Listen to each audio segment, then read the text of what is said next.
दुनिया में जितनी भी चीज़ें होती है ना भाई, वो सब एक सिद्धांत पर कार्य करती हैं। बगैर सिद्धांत के कोई भी वस्तु, कोई भी विधि, सिस्टम कार्य नहीं कर सकता। हर एक चीज़ का एक सिस्टम होता है, एक सिद्धांत होता है, एक विधि होती है, एक विधान होता है।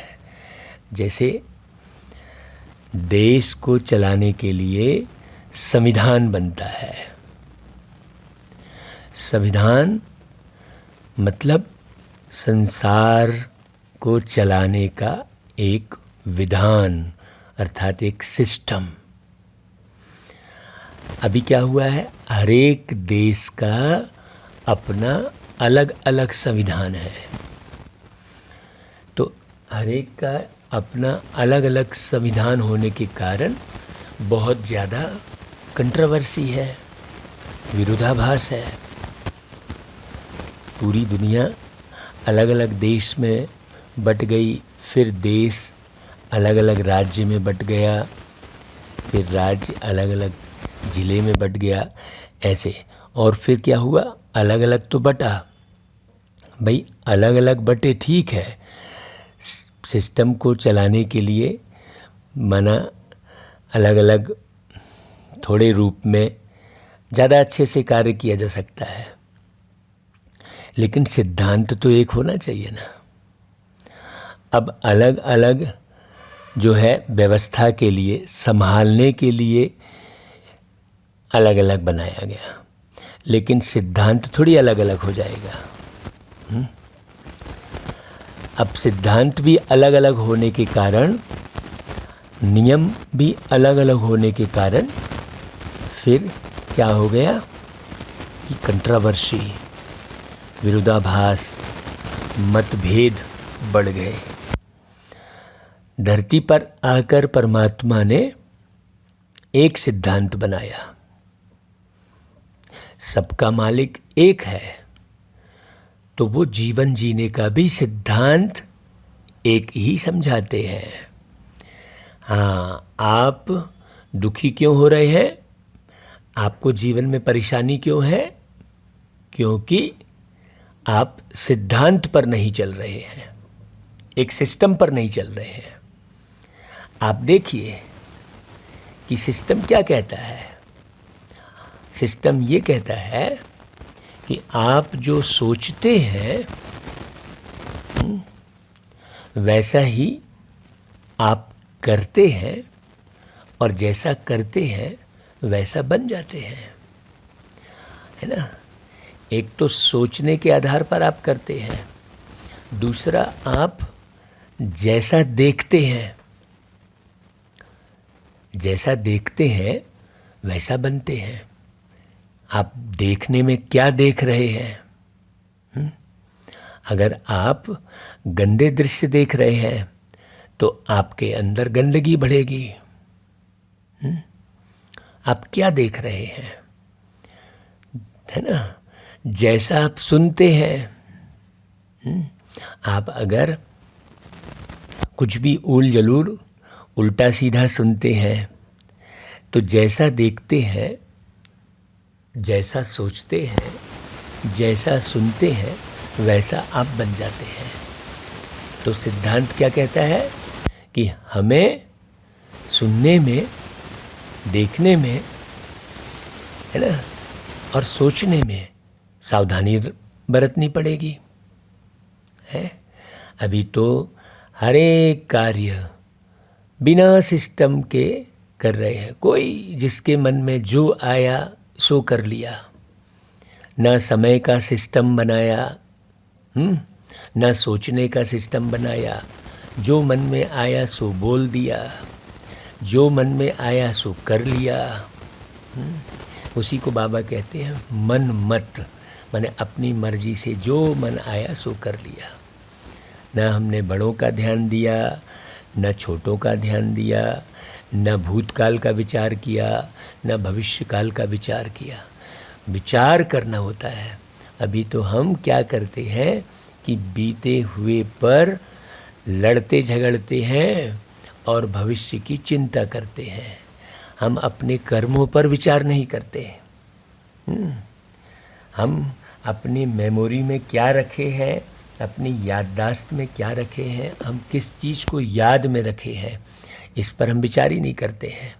चाहे हम जो भी याद में रखे हैं, उल्टी सीधी बातें याद में रखे हैं, है ना, हमें विचार करना होता है कि भाई हमें जो कार्य मिला है क्या मैं उस कार्य को जिम्मेदारी से कर रहा हूँ, एक पॉइंट। दूसरी पॉइंट, क्या मैं जो बोल रहा हूँ कि मैं ये करूँगा वो करूँगा ऐसा करूँगा, क्या मैं वैसा कर रहा हूँ?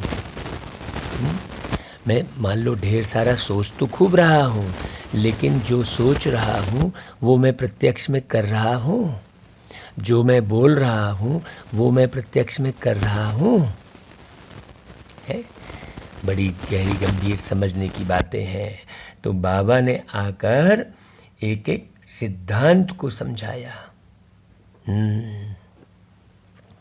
भाई आपको बाबा की बातें याद क्यों नहीं रहती हैं? बाबा आपको क्यों नहीं याद रहते हैं? उसकी बाबा ने विधि समझाई। क्योंकि जब तक आप याद के सब्जेक्ट को अच्छे से नहीं पूरा समझेंगे और याद अच्छे से नहीं रखेंगे किसी भी बात को, तो आप चलेंगे कैसे? तो बाबा ने याद की रमणीकता सिखाई कि याद में कैसे रमणीकता आए। तो भगवान को भाग्य विधाता कहते हैं। तो विधाता मतलब विधि को सिखाने वाले, है ना। भाग्य विधाता मतलब आपके हिस्से में भाग से भाग्य कह दिया। आपके हिस्से में सुख कैसे आएगा आपके जीवन में? हाँ, है कि नहीं भाई?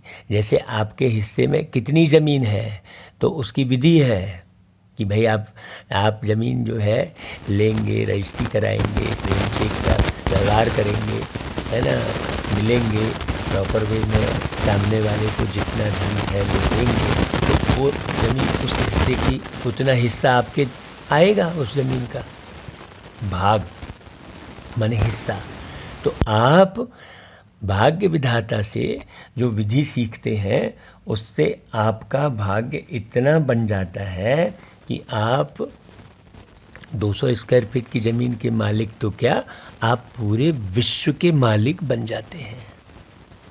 तो आज विधाता वरदाता बाप दादा किसको देख रहे हैं भाई? अपने मास्टर विधाता वरदाता बच्चों को देख रहे हैं। भाई मास्टर विधाता वरदाता बच्चों को क्यों देख रहे हैं? क्योंकि ज़मीन पर रहने वाले, इस चारों युगों में जीवन जीने वाले तो हम आत्मा बच्चे हैं ना। यदि हमने भाग्य विधाता से विधि जो सीखी है उसे कितने ढंग से हम चल रहे हैं, कितना हम फॉलो कर रहे हैं, मतलब अनुसरण कर रहे हैं, ये देखने की चीज़ है। तो वो विधाता और वरदाता ये तो देखेंगे ही ना भाई, है कि भाई कितने आप जो वरदान भगवान ने दिए हैं, परमात्मा ने, उस वरदान को आप अपने जीवन में कितना उतारे हैं। तो बाबा कहते हैं देखो, हर एक बच्चा विधाता भी बने हो तो वरदाता भी बने हो। विधाता मतलब विधि प्रमाण चलने वाले, है ना भाई।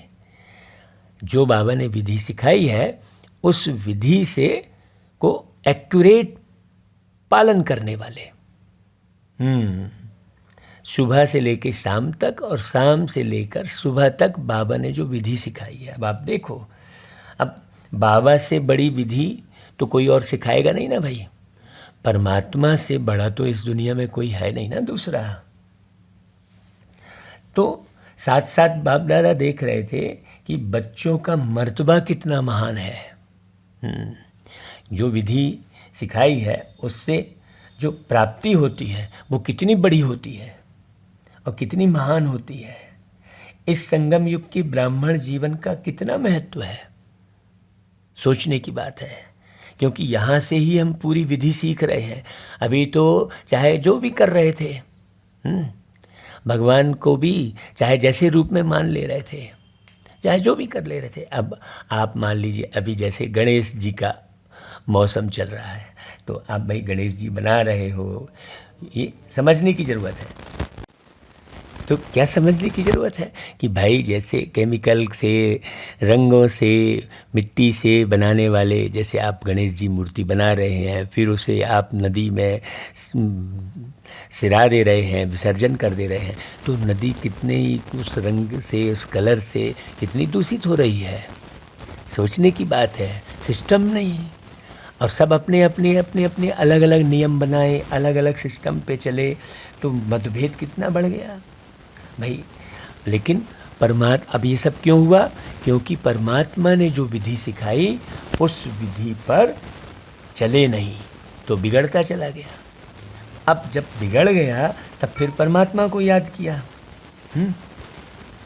कि भाई हमको आकर सुधारो। तो परमात्मा आकर जो विधि सिखा रहे हैं उसे बहुत बारीकी से सुनना और समझना पड़े ना अच्छे से। तो विधाता वरदाता के साथ विधि विधाता भी आप ब्राह्मण हो, मतलब विधि के विधान पर चलने वाले, जो बाबा ने विधि सिखाई है उस पर चलने वाले। आपकी हर विधि सतयुग में कैसे परिवर्तित होती है। हाँ, अगर आपने एक भी विधि गलत की है तो सतयुग का निर्माण नहीं हो सकता है। आपकी विधि से ही सतयुग का निर्माण होता है। वो बाबा ने पहले सुनाया है पिछली मुरलियों में, आप उसे अच्छे से पढ़ें। इस समय हर कर्म की विधि भविष्य में चलती ही है। अभी जो विधि आप सीखते हो, भविष्य में उसी विधि प्रमाण आप जीवन जीते हो, क्योंकि आप तो सदा ही जीवन जीते हो ना। सबसे पहले तो आपको ये बात समझ में आ जाए कि आप सदा ही जीवन जीते हो, ठीक है, मरते नहीं हो। दुनिया में जो मौत शब्द है वो बहुत भयानक लगता है, क्योंकि सब एक देह के जीवन को संपूर्ण समझ लिए हैं।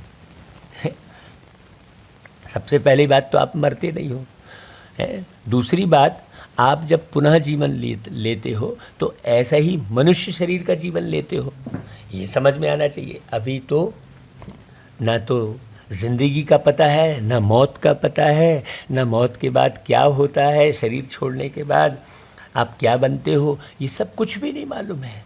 मतलब कहने का मतलब है कि ज्ञान ही नहीं है, इतना सा भी रंच मात्र भी ज्ञान नहीं है।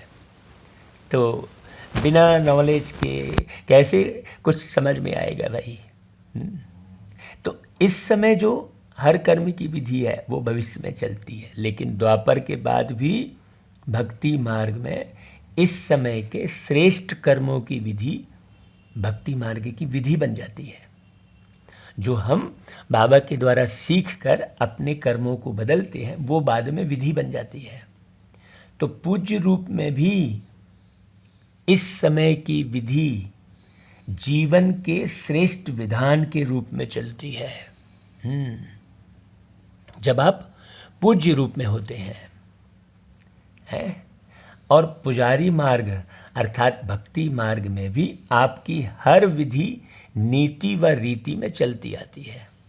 आप देखो ना भाई, आप यहाँ अमृत बेले उठकर भगवान को याद करते हैं, तो भक्ति में भी आप देवी देवता बनने वाली आत्माओं को सवेरे उठकर याद करते हैं। ऐसी एक पॉइंट बस बता रहे हैं, बाकी अब आप चिंतन करना आगे, बाबा ने वही कहा। तो बाबा ने कहा कि विधाता वरदाता और विधि विधाता भी हो, है ना भाई। आपके मूल सिद्धांत सिद्धि प्राप्त होने के साधन बन जाते हैं। आपका मूल सिद्धांत क्या है? जैसे मूल सिद्धांत आपका क्या है कि बाप एक है ना भाई। दुनिया में भी कहते हैं सबका मालिक एक है, लेकिन कहते हैं, लेकिन जानते और मानते और पहचानते नहीं हैं। भाई सबका मालिक एक है तो भाई जब सबका मालिक एक है तो हमको भी सबको एक होना चाहिए, सिद्धांत भी फिर एक ही होने चाहिए। फिर सबका मालिक जब एक है तो सिद्धांत अलग अलग क्यों है, नियम मर्यादाएं अलग अलग क्यों हैं?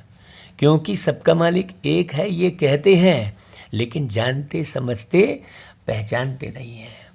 हाँ, बाप एक है और आप क्या है, आप जानते हो कि मेरा बाबा एक ही है, तो उन्हीं की बातों को हम मानेंगे, सुनेंगे, समझेंगे।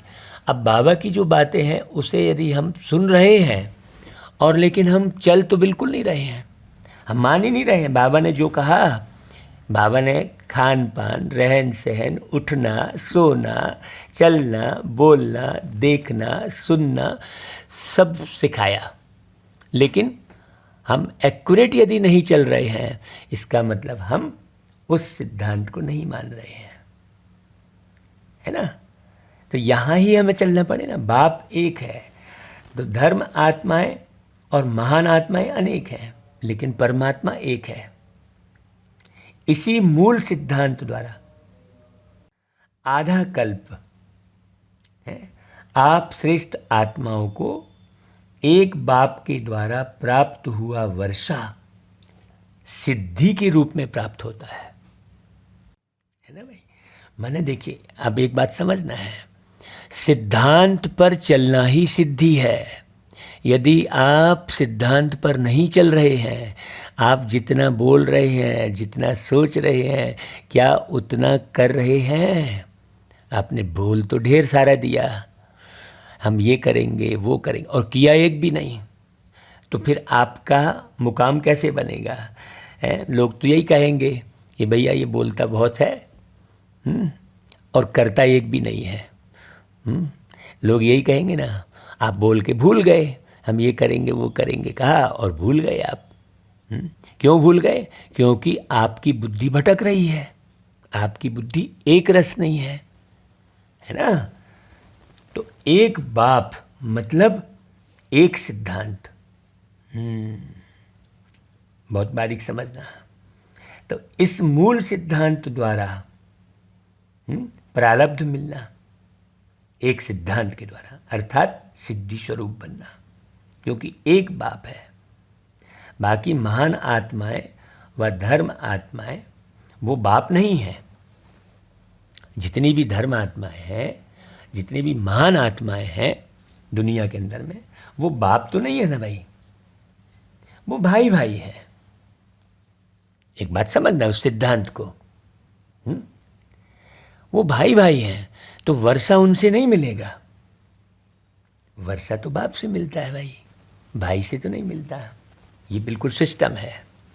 लेकिन हम अभी क्या हो रहा है कि व्यक्ति सब अपने अपने अलग अलग गुरु बना बैठे हैं, अलग अलग जो है पूजा की विधि बना लिए हैं, सब अलग अलग, सबके सिस्टम अलग अलग हो गए, अलग अलग सिस्टम हो गए, अलग अलग विधि हो गई, तो झगड़ा हो रहा है।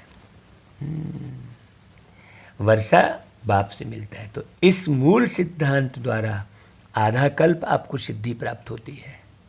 और भक्ति में भी गॉड इज वन, परमात्मा एक है कहते हैं। यही सिद्धांत सिद्धि प्राप्त करने का आधार बनता है।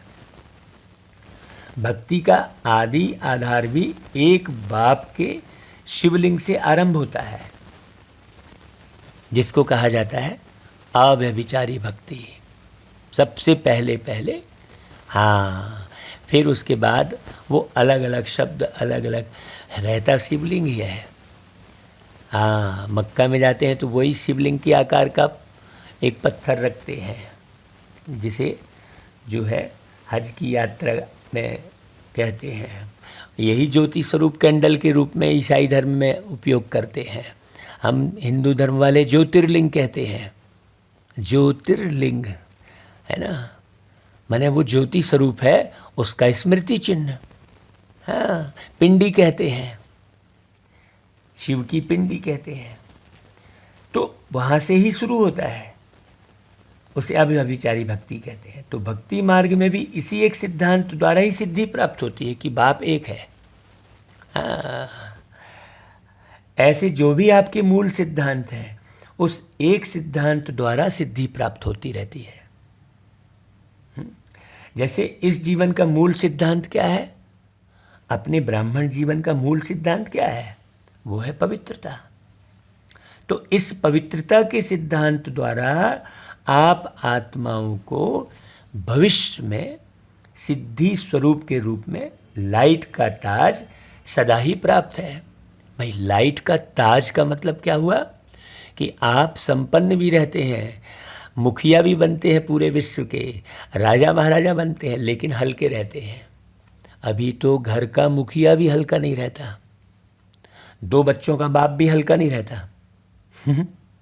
भारी रहता है, कैसे घर चलाऊं, क्या करूं, सारा समय उसको है। अच्छा, यदि मान लो कोई व्यक्ति अभी घर बार नहीं बसाया है, तो वो अपने पेट की ही चिंता में रहेगा, अरे इस पेट को कैसे चलाऊं, है।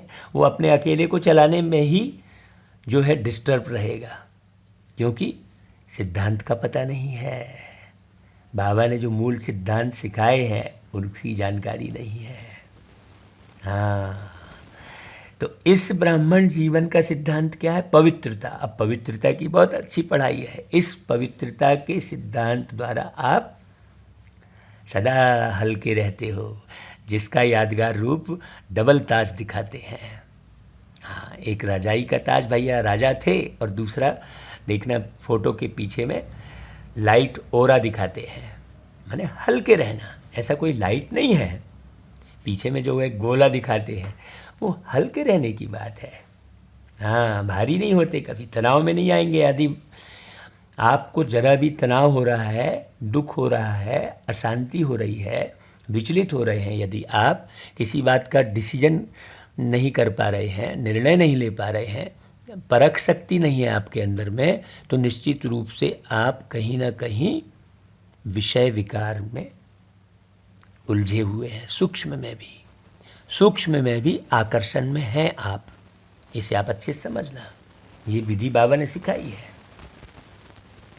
फिर आप इधर उधर भागते हैं, आप अपनी ओर निहारे हैं कि आपको दुख आया तो ज़रूर आप कोई ना कोई विकार के वशीभूत हैं, या मोह के विकार में, या लोभ के विकार में, कहीं ना कहीं विकार है आपका। तो इस पवित्रता के सिद्धांत द्वारा ही सिद्धि प्राप्त होती है। बहुत अच्छे से समझना, पवित्रता के सिद्धांत को मूल आधार समझेंगे और समझते हैं कि सिवाय पवित्रता के भक्ति की सिद्धि भी प्राप्त नहीं हो सकती, चाहे अल्पकाल के लिए। आप देखना, ध्यान से सुनना, जितना समय भक्ति करते हैं उतना समय ही पवित्रता को अपनाए, लेकिन पवित्रता की सिद्धि का साधन है ना भाई। जैसे कोई तीर्थ यात्रा करने जाता है तो विषय विकार में नहीं जाता है वो, है। आज जैसे नवरात्रि में कोई उपवास रहता है तो कहेंगे भाई हम जो है उस समय, कई लोग हैं मैंने नवरात्रि का उपवास रख रहे हैं तो वो मदिरा का सेवन नहीं करेंगे, बोले मांस नहीं खाएंगे। इसका मतलब गलत है ना। मैंने भगवान के साथ कनेक्शन नहीं जोड़ रहे हैं सकेंगे वो सब करते हुए। तो भक्ति भी करते हैं तो कोई ना कोई एक सिद्धांत होता है, ऐसा बिना सिद्धांत के भक्ति भी नहीं होती है। और उससे भी जब अल्पकाल की सिद्धि प्राप्त होती है, जितना समय भक्ति करते उतना समय पवित्रता को अपनाते हैं। तो इस सिद्धांत को अपनाते अवश्य हैं, जो आपने अभी अपनाया हुआ है उसे अल्पकाल के लिए अपनाते हैं। इसी प्रकार हर एक ज्ञान का सिद्धांत व धारणा का मूल सिद्धांत बुद्धि से सोचो कि हर एक सिद्धांत सिद्धि का साधन कैसे बनता है। जितने भी सिद्धांत बाबा ने बताए हैं, अब आप चिंतन करो कि बाबा ने क्या क्या सिद्धांत बताए हैं। हाँ, आप जितने भी गीत बनते हैं उसमें भी सैद्धांतिक गीत बनते हैं यदि, तो वो मन को अच्छे लगते हैं, सदाबहार होते हैं। लेकिन कुछ भी बन रहे हैं तो वो क्या है, वो कितने दिन चलते हैं। आज पूरे इधर उधर सुना, कल ख़त्म। तो तो यह मनन करने का काम बाबा दे रहे हैं आज की मुरली में। भाई आप नोट कर लो, अगर आप इसका मनन अपनी रीति से अच्छे से कर रहे हो हैं, आप उसका वीडियो बनाकर हमारे पास भेजो।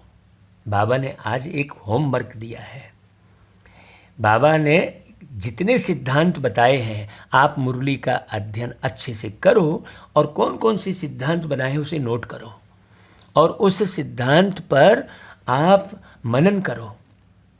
है जैसे दृष्टांत सुनाया, इसी प्रकार से सोचना। बाबा ने दृष्टांत भी दिया है भक्ति का, आप भी सोचना। तो आप विधि विधाता भी बनते हो। तो भाई आप चिंतन मनन नहीं करोगे, लिखोगे नहीं, है ना भाई, वो तो आप बस खाली मुरली पढ़ लिए, हाँ अच्छा है बाबा अच्छा है कह दिए, उससे क्या फर्क पड़ेगा?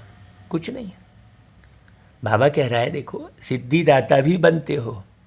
इसलिए आज तक भी जिन भक्तों को जो जो सिद्धि चाहते हैं वो भिन्न भिन्न देवताओं द्वारा भिन्न भिन्न सिद्धि प्राप्त करने के लिए उन्हीं देवता की पूजा करते हैं। हाँ, जैसे धन प्राप्त करने के लिए लक्ष्मी देवी की पूजा करेंगे, बुद्धि प्राप्त करने के लिए सरस्वती की पूजा करेंगे, हैं, शक्ति प्राप्त करने के लिए दुर्गा जी की पूजा करेंगे। ऐसे ही देवी देवताओं में है तो अलग अलग देवताओं की वो पूजा करते हैं अलग अलग प्राप्ति के लिए। हाँ, है कि नहीं भाई? तो सिद्धिदाता बाप द्वारा आप भी सिद्धिदाता बनते हो। ऐसे अपने को समझते हो ना भाई कि मैं सिद्धिदाता हूँ। हाँ, क्योंकि आपका ही यादगार है ना भाई, कोई ना कोई तो वो पार्ट बजाया होगा ना लक्ष्मी का, किसी ना किसी आत्मा ने ही तो पार्ट बजाया होगा ना लक्ष्मी का, किसी न किसी आत्मा ने ही तो पार्ट बजाया होगा ना सरस्वती का, जो बुद्धि सरस्वती से मांगते हैं आज भी। तो वो आत्माएं कौन सी हैं? वो तुम ही तो हो। कितना नशा रहना चाहिए सोचो। क्या ऐसा नशा, क्या ऐसा समझ में आ रहा है? नशा की बस केवल नशे की भी बात नहीं है, अरे वाह मैं सरस्वती हूँ, ऐसा थोड़ी। क्या आप उतना अच्छे से समझे हो? और समझे हो तो क्या उसको फॉलो कर रहे हो? है बारीक बात समझने की। जिनको स्वयं सर्व सिद्धियां प्राप्त हैं वह औरों को भी सिद्धि प्राप्त कराने के निमित्त बन सकते हैं। एकदम सिंपल सी बात है भाई। सिद्धि खराब चीज़ नहीं है, क्योंकि आपकी रिद्धि सिद्धि नहीं है। रिद्धि सिद्धि जो होती है वह अल्पकाल के लिए प्रभावशाली होती है, लेकिन आपकी यथार्थ विधि है। हाँ, ऐसा नहीं कुछ भी कर लिए तो कुछ भी मिल जाएगा, है ऐसा नहीं है। आपकी यथार्थ विधि है। यथार्थ विधि द्वारा सिद्धि है। ईश्वरी विधि द्वारा जो सिद्धि प्राप्त होती है वह सिद्धि भी ईश्वरी सिद्धि है। जैसे ईश्वर अविनाशी है, तो ईश्वरी विधि और सिद्धि भी क्या है? अविनाशी है। बाकी दुनिया में तो अल्पकाल की है, इसलिए जगह अलग अलग भटकते हैं। यहाँ तो एक बाबा की श्रीमत पर चलने से बुद्धि भी मिल जाती है, शक्ति भी मिल जाती है ना, धन दौलत से संपन्न भी बन जाते हैं।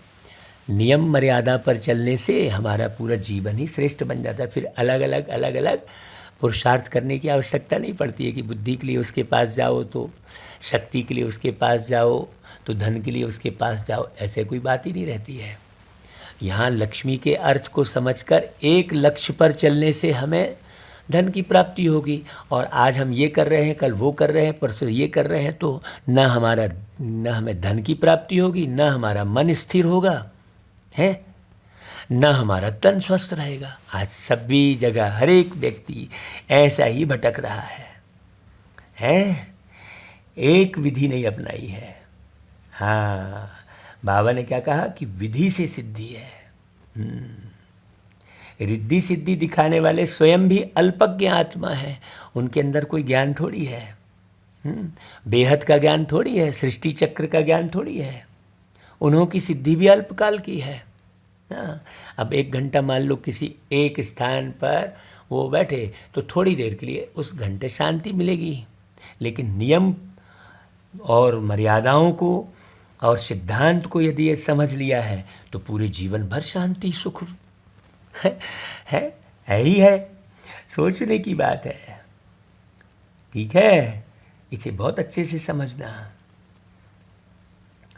तो आधा कल्प आपके सिद्धांत द्वारा भक्त आत्माएं यथाशक्ति तथा फल की प्राप्ति व सिद्धि की प्राप्ति करते आते हैं। क्यों? क्योंकि भक्ति की शक्ति भी समय प्रमाण कम होती जाती है। सतो प्रधान भक्ति की शक्ति भक्त आत्माओं को सिद्धि की अनुभूति आजकल के भक्तों से ज़्यादा कराती है। हाँ, जो सतो प्रधान भक्ति होती है। अभी तो कर कुछ रहे हैं, बोल कुछ रहे हैं, सोच कुछ और रहे हैं। देखो सारे दिन भर में आप क्या कर रहे हो, जो बाबा मुरली में कह रहा है, जो आप सुन रहे हो, जो समझ रहे हो, क्या वैसा कर रहे हो? भाई हम तो यही कहते हैं, हमको दुख कभी नहीं होता है यदि कोई हमारी बात को सुनकर समझकर नहीं मानता है तो हमें दुख नहीं होता। बताऊँ क्यों?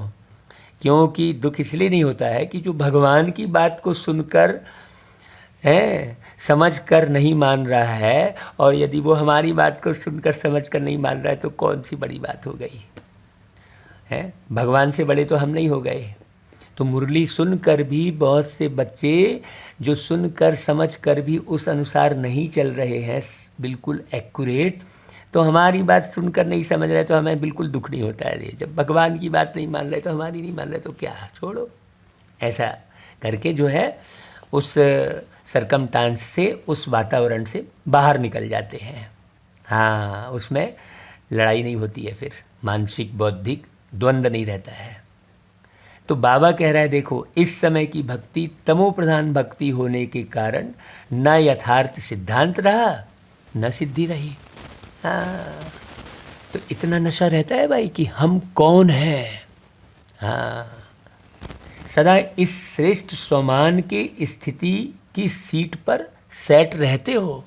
देखो बाबा क्या कह रहे हैं, स्वमान को रटना नहीं है 108 बार, स्वमान की स्थिति की सीट पर सेट होना है।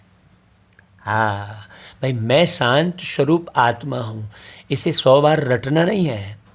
भक्ति की तरह शांत स्वरूप हूँ मतलब अपना स्वरूप शांति वाला ही है, हम कहीं अशांत हो ही नहीं रहे हैं। हर बात में हम इतने समझे हुए हैं कि हम बिल्कुल शांत हैं, सेट हैं। तो कितनी ऊंची सीट है। जब इस स्थिति की सीट पर सेट रहते हो तो बार बार फिर अपसेट नहीं होंगे। हाँ, है कि नहीं भाई? इस स्थिति की सीट पर जब स्थिर रहते हो, है ना, तो बार बार अस्थिर नहीं होंगे। हाँ, है ना। अब देखो, मैंने अस्थिर होना मतलब क्या हुआ? अब कोई कार्य मान लो कल्याण के अर्थ किया जा रहा है ना, किसी भी व्यक्ति को, जैसे उदाहरण के तौर पर एक बच्चे को एक माँ खूब रगड़ रगड़ के नहला रही है, तो वो रगड़ने से उसको तकलीफ़ हो रही है, वो चिल्ला रहा है, वो दुखी हो रहा है, तो क्या वो माँ गलत काम कर रही है क्या? भाई उसको रगड़ने से दुख हो रहा है और वो चिल्ला रहा है तो बंद कर दे क्या रगड़ रगड़ के नहलाना बच्चे को? नहीं, वो दुख देना नहीं कहलाएगा। बच्चे को तो सफाई कर रही है ना माँ, है ना। ऐसा ही निर्माण के लिए यदि गड्ढा खोदना पड़ रहा है तो उसे गड्ढा खोदना नहीं कहेंगे, लेकिन आप गड्ढा ऐसा खोद रहे हैं जो दूसरा गिर जाए उस रास्ते पे, उसे गड्ढा खोदना कहेंगे। लेकिन यदि आप किसी चीज़ का निर्माण करने के लिए गहरा गड्ढा खोद रहे हैं तो वो कल्याणकारी होगा। तो ऐसे कई बार लोग जो है समझते नहीं हैं, किसी को भी क्रोध का स्वरूप समझ लेते हैं, किसी को भी रौब का स्वरूप समझ लेते हैं। समझने में अंतर हो जाता है। हाँ, बहुत गहरी बात समझना। कई जो है ज्ञान को स्पष्ट नहीं समझने के कारण किसी की माने निर्माण के लिए गड्ढा खोद रहे हैं जैसे, तो उसको कहेंगे अरे ये गड्ढा क्यों खोद रहा है, क्योंकि इसे मालूम नहीं है कि निर्माण के लिए खोद रहा है भाई ये।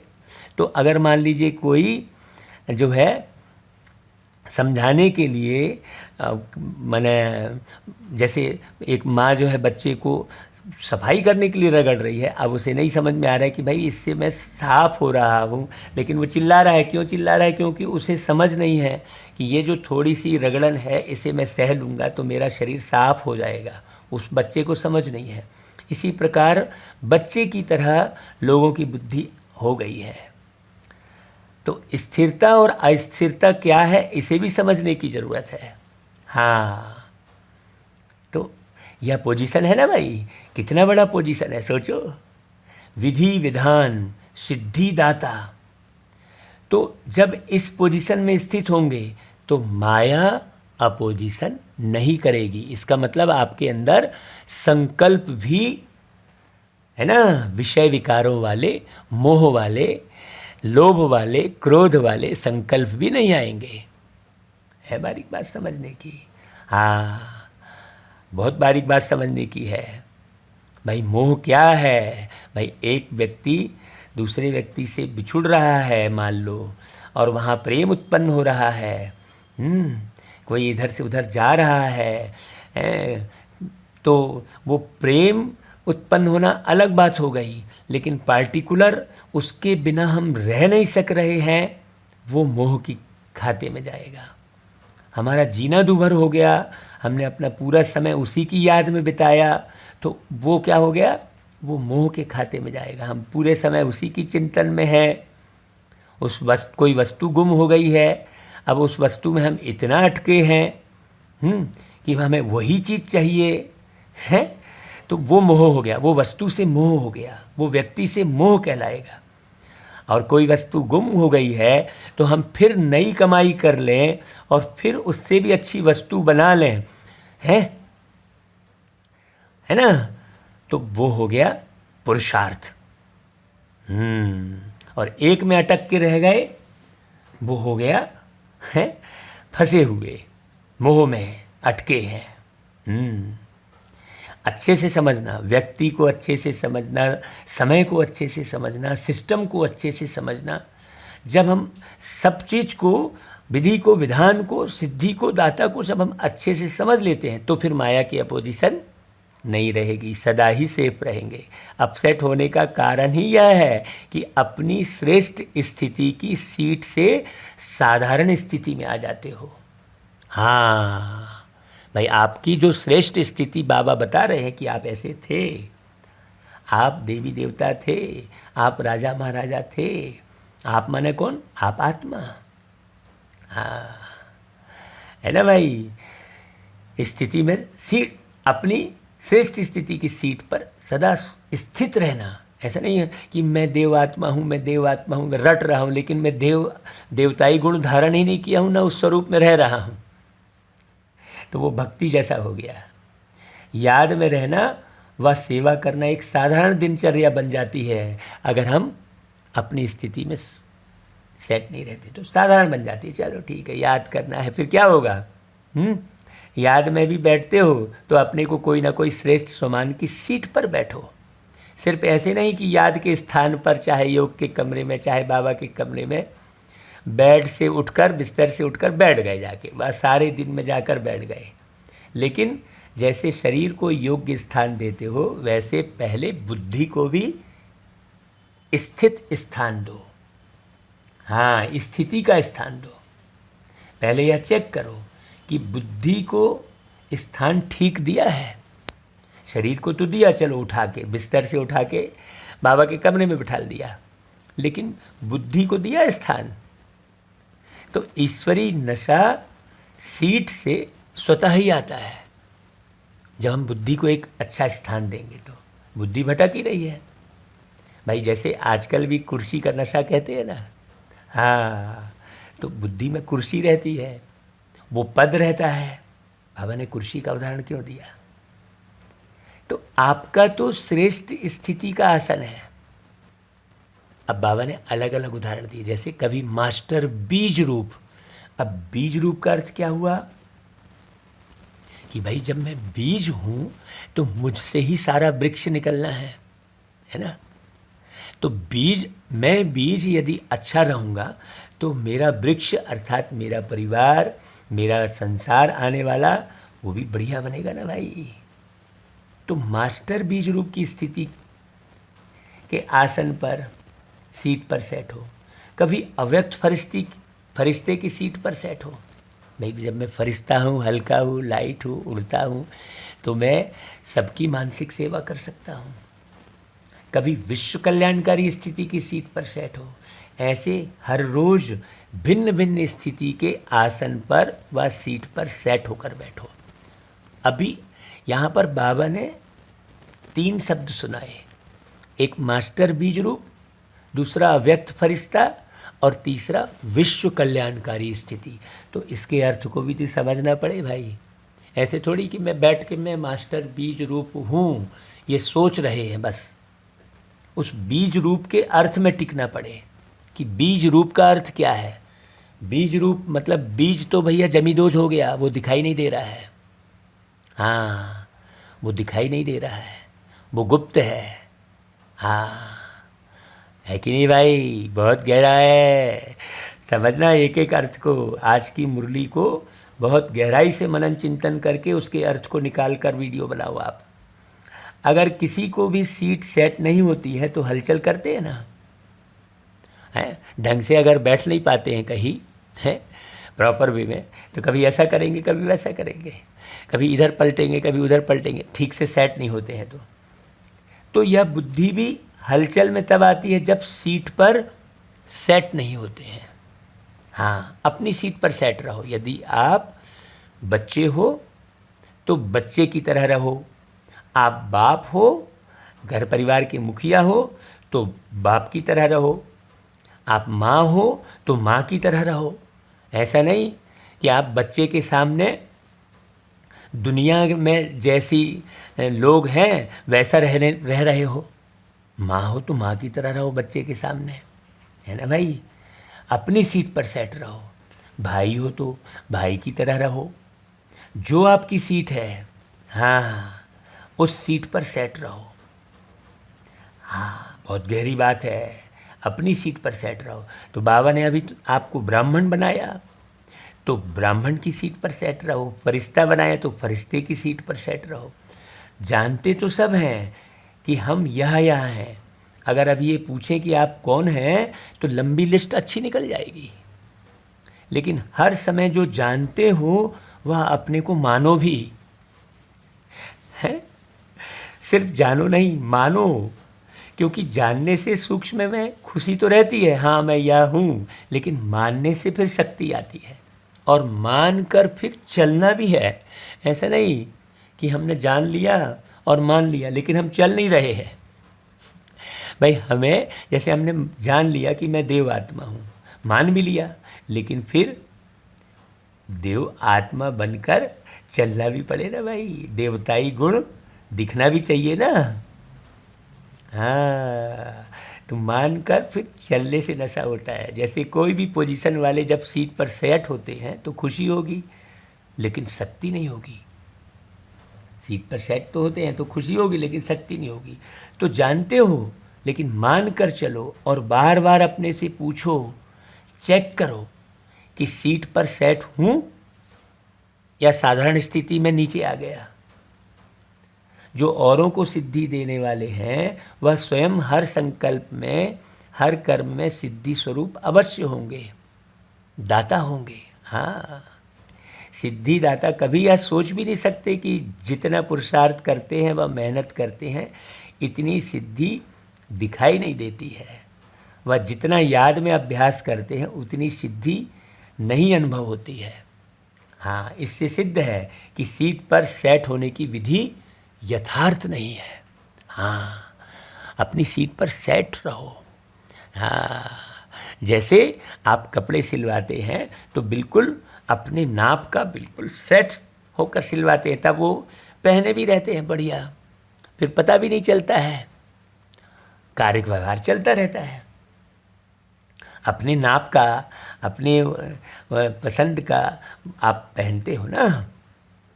बस एक बार सिलाई की मेहनत हो गई, नपाई हो गई, फिर उसके बाद आप रोज़ यूज करते हो ना भाई उसे, वैसे ही तो है। हाँ, आप अपने स्वरूप को पहचानो और उस सीट पर सेट रहो। हाँ, है कि नहीं भाई? फिर उसे ही पहनो हमेशा। जैसे आप अपने नाप का कपड़ा ही पहनोगे, आपको ज्ञान है। हाँ, 5 साल के आप 50 साल के हो तो 5 साल के बच्चे के कपड़ा पहनने की कोशिश नहीं करोगे आप। उसी प्रकार आप जैसे उम्र के हिसाब से कार्य करते हो, उसी प्रकार आप अपनी अवस्था की जांच करो। रमणीक ज्ञान है भाई ये। रमणीक अनुभव स्वतः ही सुस्ती को भगा देता है। यह तो कई कहते हैं ना कि वैसे नींद नहीं आएगी, लेकिन योग में नींद अवश्य आएगी। यह क्यों होता है? ऐसी बात नहीं कि थकावट है, लेकिन रमणीक रीति से और नेचुरल रूप से बुद्धि को सीट पर सेट नहीं करते हो। तो सिर्फ एक रूप से नहीं, लेकिन वैरायटी रूप से सेट करो। वही चीज़ अगर वैरायटी रूप से परिवर्तन कर यूज करते हैं तो दिल खुश होता है। चाहे बढ़िया चीज़ हो, लेकिन अगर एक ही चीज़ बार बार खाते रहो, देखते रहो, तो क्या होगा? है सोचने की बात है ना भाई। ऐसे बीज रूप बनो, लेकिन कभी लाइट हाउस के रूप में, कभी वाइट हाउस के रूप में, कभी वृक्ष के ऊपर बीज के रूप में, कभी सृष्टि चक्र के ऊपर टॉप पर खड़े होकर सभी को शक्ति दो। जो भिन्न भिन्न टाइटल मिलते हैं, वह रोज भिन्न भिन्न टाइटल अनुभव करो। हाँ, कभी नूरे रत्न बन बाप के नयनों में समाया हुआ हूँ, इस स्वरूप की अनुभूति करो। हल्के, कभी मस्तक मणि बन, कभी तख्त नसीन बन, ऐसा भिन्न भिन्न स्वरूपों का अनुभव करना। हाँ, तो उसे समझोगे तब ना वो स्वरूप बनाओगे आप। तख्त नसीन क्या है? मस्तक मणि क्या है? जो बाबा शब्द सुना रहे हैं उसके अर्थ को भी समझना पड़े ना। वैरायटी करो तो रमणीकता आएगी। बाप दादा रोज मुरली में भिन्न भिन्न टाइटल देते हैं। भाई क्यों देते हैं? उसी सीट पर सेट हो जाओ और सिर्फ बीच बीच में चेक करो, बस इतनी सी तो बात है। पहले भी बाबा ने सुनाया था कि यह भूल जाते हो, 6 घंटे 8 घंटे बीत जाते हैं, फिर सोचते हो, इसलिए उदास हो जाते हो कि आधा दिन तो चला गया, हम तो अमृत बेले उठ नहीं पाए, हम तो ये नहीं कर पाए, ऐसा फिर उदास होते हो। नेचुरल अभ्यास हो जाए तो फिर उदासी नहीं आएगी। हाँ, तभी विधि विधाता व सिद्धिदाता बन विश्व की आत्माओं का कल्याण कर सकेंगे। समझा? अच्छा भाई, आज तो मधुबन वालों का दिन है। डबल विदेशी अपने समय का चांस दे रहे हैं, क्योंकि मधुबन निवासियों को देखकर खुश होते हैं। मधुबन वाले कहते हैं महिमा नहीं करो, महिमा बहुत सुनी है, महिमा सुनते ही महान बन रहे हैं, क्योंकि यह महिमा ही ढाल बन जाती है। जैसे युद्ध में सेफ्टी का साधन ढाल होती है ना, तो यह महिमा भी स्मृति दिलाती है कि हम कितने महान हैं। हाँ, मधुबन सिर्फ मधुबन नहीं है, लेकिन मधुबन क्या है? विश्व की स्टेज है। हाँ, मधु बनना, हाँ वो विश्व की स्टेज है, मधु की तरह बनना। मधुबन सिर्फ मधुबन नहीं है, मधुबन में रहना माने मधु बनकर रहना, अर्थात विश्व की स्टेज पर रहना। तो जो स्टेज पर रहता है वह कितना टेंशन से रहता है भाई। साधारण रीति से कोई किसी भी स्थान पर रहता है तो इतना टेंशन नहीं रहता है, लेकिन जब स्टेज पर आएगा तो हर समय हर कर्म पर इतना ही अटेंशन होगा। हाँ, तो मधुबन विश्व की स्टेज है, चारों ओर की नज़र मधुबन के ऊपर ही है। वैसे भी सबका अटेंशन स्टेज की तरफ जाता है ना, तो मधुबन निवासी सदा विश्व की स्टेज पर स्थित है। साथ साथ मधुबन एक विचित्र गुंबज है। हाँ, जैसे गुंबज में आवाज़ करो तो रिपीट होती है, फैलती है। बाबा ने गुंबज का उदाहरण दिया। और गुंबज जो होते हैं उसका आवाज़ अपने तक आता है, लेकिन मधुबन ऐसा विचित्र गुंबज है जो मधुबन का जरा सा आवाज़ विश्व तक चला जाता है। तो कितना अटेंशन देना पड़े भाई। जो मधु बनने के मार्ग पर चल रहे हैं, जैसे आजकल के पुराने ज़माने के कई ऐसे स्थान निशानी मात्र हैं, जो एक दीवार को अगर ऐसे हाथ हिलाएंगे वह आवाज़ करेंगे तो 10 दीवारों में वह आवाज़ आएगा और ऐसे ही सुनाई देगा, जैसे इस दीवार को कोई हिला रहा है या आवाज़ कर रहा है। तो मधुबन ऐसा विचित्र गुंबज है जो मधुवन का आवाज़ सिर्फ मधुवन तक नहीं रहता, लेकिन चारों ओर फैल जाता है। ऐसे फैलता है जो मधुवन में रहने वालों को पता भी नहीं होगा। लेकिन विचित्रता है ना, इसलिए बाहर पहुंच जाता है। इसलिए ऐसे नहीं समझो कि यहाँ देखा या यहाँ बोला, लेकिन विश्व तक आवाज़ हवा की रफ्तार से पहुंच जाता है, क्योंकि सबकी नज़रों में, बुद्धि में सदा मधुवन और मधुवन का बाप दादा ही रहता है। तो जब मधुवन का बाप नज़रों में रहता है तो मधुवन भी आएगा ना भाई। तो मधुवन का बाबा है तो मधुवन तो आएगा ना। और मधुवन में सिर्फ बाबा तो नहीं है, बच्चे भी हैं। तो मधुवनवासी स्वतः ही सबकी नज़रों में आ जाते हैं। कोई भी ब्राह्मण से पूछो, चाहे कितना भी दूर रहता हो, लेकिन क्या याद रहता है? मधुवन और मधुवन का बाबा। मधुवन के बाबा मुरली वाले, आपका क्या कहना, है ना भाई। तो इतना महत्व है मधुवन वासियों का, समझा।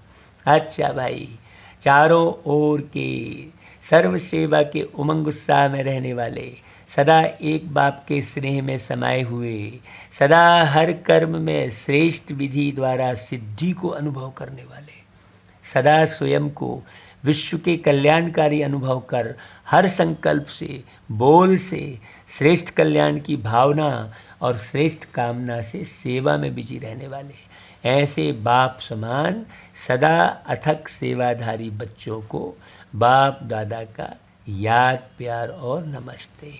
फिर बाबा पर्सनल मुलाकात कर रहे हैं, आप भी कर लो भाई पर्सनल मुलाकात।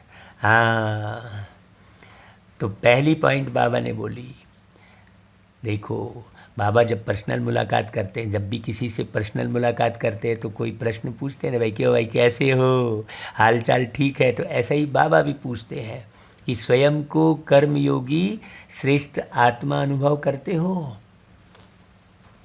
कर्मयोगी आत्मा सदा कर्म का प्रत्यक्ष फल स्वतः ही अनुभव करती है। हाँ, प्रत्यक्ष फल क्या है? खुशी और शक्ति। तो कर्मयोगी आत्मा अर्थात प्रत्यक्ष फल, खुशी और शक्ति अनुभव करने वाली। अब समझ जाओ भाई कर्मयोगी किसे कहेंगे। सदा खुशी में रहना ही कर्मयोगी जीवन है। सदा शक्ति का अनुभव करना, कहीं भी कमज़ोर नहीं समझना अपने आप को, कहीं भी कमज़ोर नहीं बनाना। तो बाप सदा बच्चों को प्रत्यक्ष फल प्राप्त कराने वाले हैं।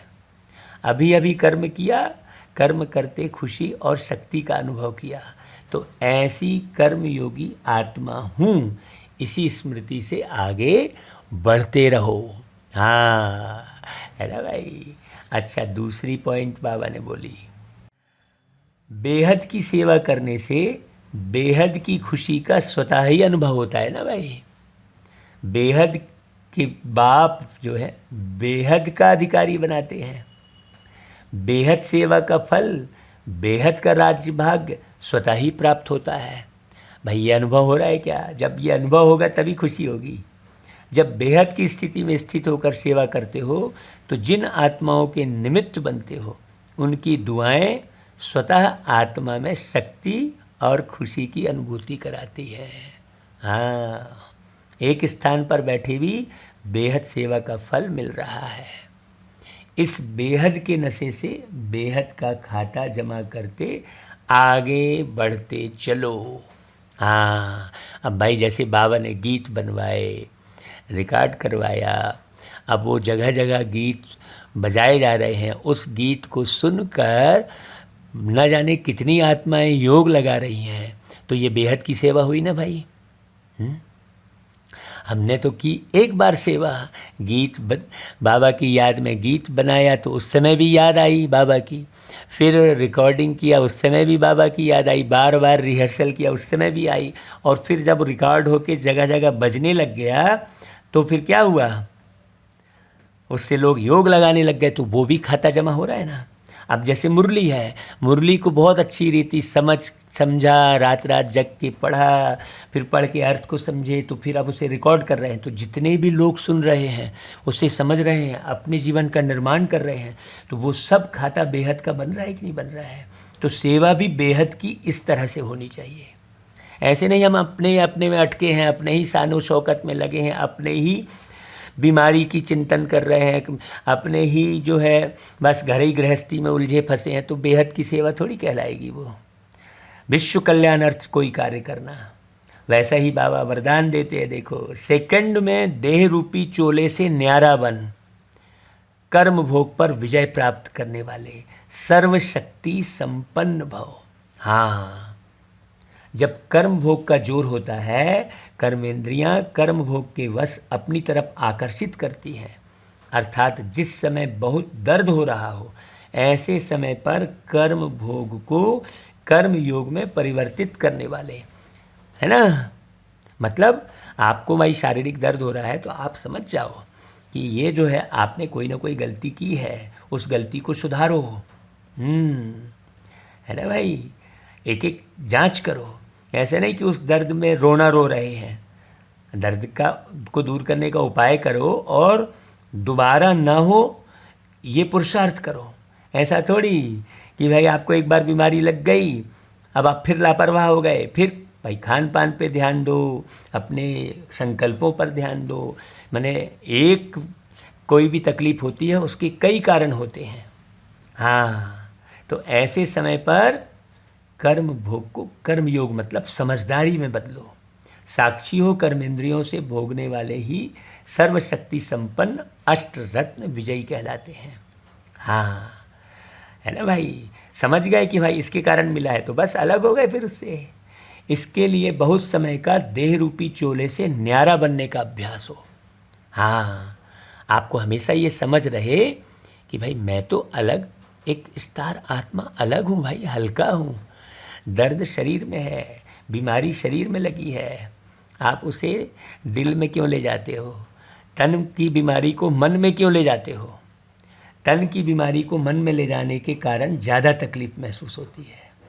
हाँ, तो इसके लिए क्या करना पड़ेगा? इस तन से मन को अलग करना पड़ेगा। हाँ भाई, अपने तन से मन को अलग करो तो दूसरे के तन से भी मन को अलग करो, नहीं तो दूसरे की सुंदर देह देखकर मन उसमें आकर्षित हो गया। तो इसके लिए बहुत समय का देह रूपी चोले से न्यारा बनने का अभ्यास हो। न्यारा बनने का अभ्यास हो मतलब बैठ के मैं सोच रहा हूँ नहीं, प्रैक्टिकल जीवन में आप जहाँ भी कार्य व्यवहार में रहते हो, हाँ, उसमें अनुभव करना पड़ेगा। यह वस्त्र दुनिया की व माया की आकर्षण से टाइट अर्थात खींचा हुआ ना हो, तब सहज उतरेगा। हाँ, नहीं हम शरीर के भान में हैं, शरीर के रिश्तों के भान में हैं, पार्टिकुलर हैं, यूनिवर्सल नहीं बने हैं। जब हम विश्व के निर्माता हैं, सारे विश्व को सकाश देने वाले हैं, भाई हमें मालूम पड़ गया है कि हम कलयुग को सतयुग में बदलने वाले हैं, पूरे युग के परिवर्तक हैं। तो हमें तो बेहद का ही सोचना पड़ेगा ना भाई, बेहद ही देखना पड़ेगा। ऐसे थोड़ी हम पार्टिकुलर हो गए, हमें यूनिवर्सल बनना ही पड़ेगा। सबका ध्यान रखना पड़ेगा, सबका ख्याल रखना पड़ेगा। नहीं तो क्या अपना ही ख्याल रखें, बस मेरे को तो ये पसंद है, मेरे को तो वो पसंद है, मैं तो ऐसे नहीं रह सकता, मैं तो वैसे नहीं रह सकता। ये सब जो है छुई मुई जरा से छुए और मुरझा गए, वो जो है स्थिति कभी आपको कभी सुख नहीं दे सकती। सतयुग का सुख तो बहुत दूर की बात है, आपको एक पल का भी सुख नहीं मिलेगा। हाँ, है ना भाई, एक पल का भी सुख नहीं मिलेगा। वो बस सुख का एक बहाना रहेगा, बस मैं सुखी हूँ, एक बस सोच में रहेगा मैं सुखी आत्मा हूँ, मैं शांत आत्मा हूँ। हाँ, बहुत गहरी बात है। बेहद में जब तक आप नहीं रहेंगे तब तक आपको बेहद का ना तो सुख मिलेगा, ना शांति मिलेगी, ना खुशी मिलेगी। तो हद से बेहद में जाना ही है। अच्छा भाई, फिर स्लोगन, सर्व का मान प्राप्त करने के लिए निर्माण चित्त बनो। निर्माणता महानता की निशानी है, मतलब सदा निर्माण हो रहा है कि नहीं हो रहा है, अपसेट तो नहीं हो रहा, ये देखो। अच्छा भाई, ओम शांति।